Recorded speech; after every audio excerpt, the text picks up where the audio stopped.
My parents had me just so I can be my brother's caretaker for life, wasting my entire childhood taking care of him, so I told them how resentful I am for it, and now they are furious at me.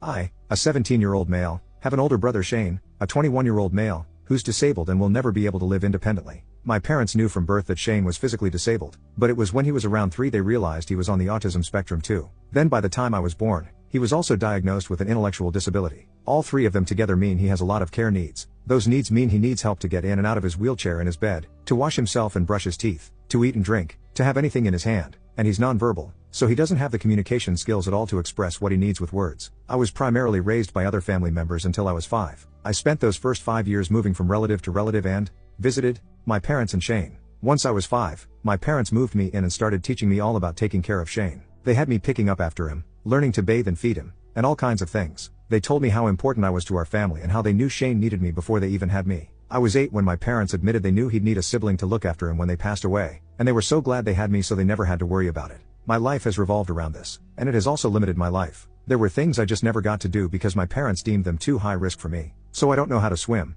I don't get to hang out with friends really ever, I only have friend birthday parties, and they never rented a bounce house or got me a trampoline when I was younger. All play with cousins was expected to be gentle and have no risk of causing me harm. Their biggest fear isn't that I'd pass away because they'd miss me but because of Shane. My education has suffered a lot because of it. I'm graduating next year, and I already know my grades won't be anywhere close to good. But I'll pass, which is something at least. My extended family doesn't want to help me have a life, and I feel brushed off whenever I ask them for help. My parents only care about me as Shane's future guardian and not as their son too. Now that I'm older and I feel like I never really got to be a kid, I'm so resentful, and I'm angry at my parents for putting me in the position I'm in. Lately, I've been really bitter in interactions with my parents. They've called me out on it, and I finally told them exactly how I feel. I admitted to being resentful and angry that they had me to be my brother's keeper. They got mad at me for having any problem with it. They think I should love Shane enough to do all this stuff willingly. My extended family is acting colder since I told my parents to, so I know the family I've seen lately, paternal grandma, paternal aunt and uncle, maternal cousin of my mom, are on my parents' side. Although I knew that when nobody cared to help me. Am I the butthole though?